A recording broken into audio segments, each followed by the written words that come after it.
gesture that is being put together by philanthropists.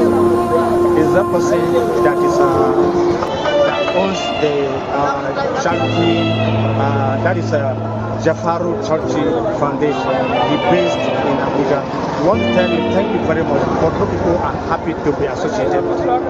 About how many people benefited in this? There are over, I cannot count. You saw it yourself. Considering the number of the displaced persons, do you think is it enough? It's not enough.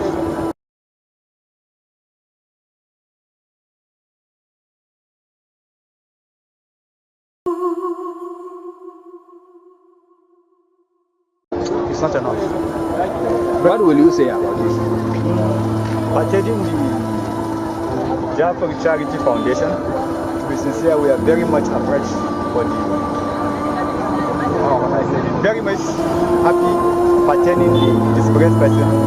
People are many, and at least many people are displaced. They are looking for what to eat, not what is where to stay.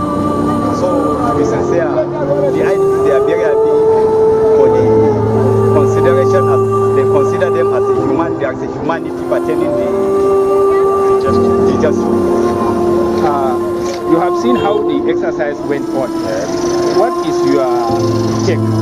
Actually, these displaced people are looking for what to eat, not where to stay. And to be frankly, I will not lie to you, most of them here are really in a lot of depression, because what they want now is just a place to feed their stomach. Most of them, the children here, some of them are even leaving the children just because of the food. That's just to that extent. Please, thank you so much, Jalfar Foundation.